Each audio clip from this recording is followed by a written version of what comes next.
हमरा फिल्म में कह दो थोड़ा ई गाना हमरा ज्यादा अच्छा लगेला। अब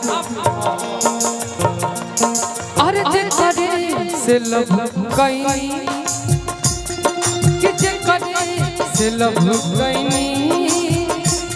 ओकरा के परेशानी बा ऐ सनम ई करम तोहर आराम से अरे कि ऐ सनम ई करम तोहर अरे कि लागे करम तोहरो लागे खनदानी बा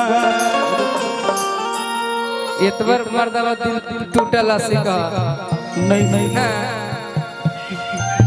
जब भैया रौरा के दिल टूट गइल त हमरो तो टूटिए ना गइल के कहतलस कि हमर दिल टूट गइल ऐसा नहीं के बात ए एक बात बता दी और ये हकीकत है सोना जी जिया जी एक बात बता दूं लड़कों का कभी दिल टूटता नहीं है ना अगर पढ़े लिखे वाला लड़का बा और दिल टूट जाए तो सीधे यूपीएससी निकालेला जी हमने जौन क्षेत्र में बानी 5 महीना 1 साल वेट करा हम कहा आप कहा दुनिया देखेगा क्या जी जी जी अरे कि जीता था जिसके लिए जिसके लिए मरता था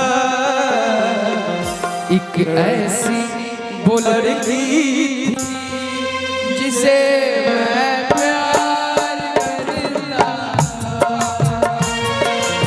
ऐसी लड़की जिसे मैं प्यार करता अब कहो जखने से लव कई ओकरे से परेशानी बा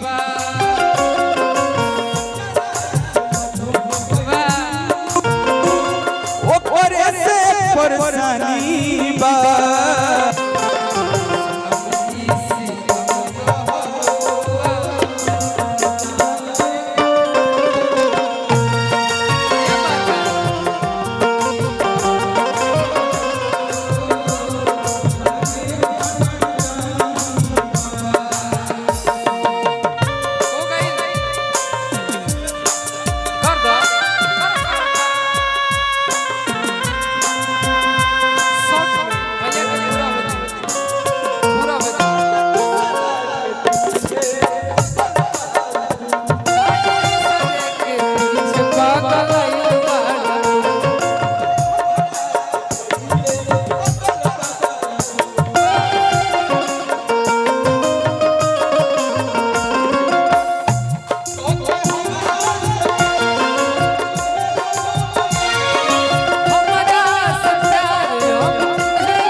अरे जे करे से लव कई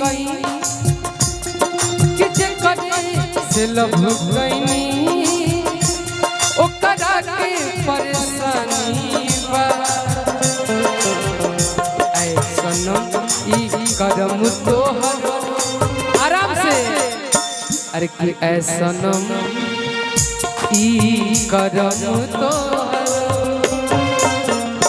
अरे कि लागे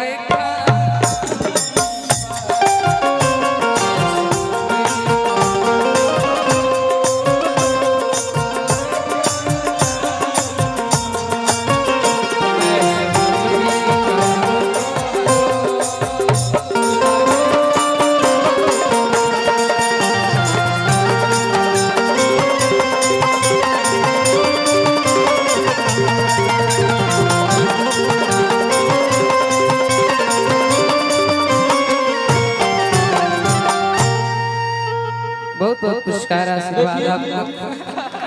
बिप्पू भैया हमने इस लेकर के आवाज बहुत लोग अरे ना अरे ऐसा नहीं आप कहीं भी गा सकते हैं। तो भैया ये लोग कहीं के 10 घंटा बैठ 5 घंटा बैठ ना ना ना मेरे साथ एक हर्ष आता है मेरा भाई छोटा। अरे नहीं नहीं थैंक यू भैया, आप इतना हिम्मत करके मंच पे आए यही बहुत बड़ी बात है। हाँ हाँ नीचे से लोग हमारा वीडियो देखा बताओ एक हाँ मेरे भाई गाएंगे उसके बाद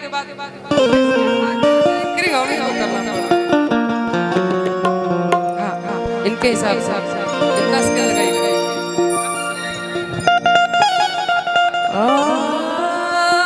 दिल ना लगाई ये गाना जिसका दिल टूटा उसके लिए गाना है। हो दिल ना लगाई। हेलो बाबू बाबू जी जी जी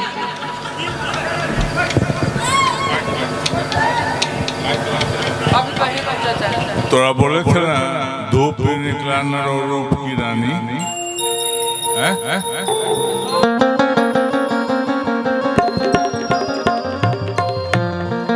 हम रोज नीतीश जी के खिलाफ हो जाए कबो कबो। ये आप ही का घर का लड़का है, इनको गाने दीजिए। बहुत देर से इनके मम्मी पापा भी बैठे हैं, तो ये गाना आप उनके लिए गाइए, उनके लिए गाइए। दिल ना लगाइए छोड़ के, आप वही गाएंगे ठीक है।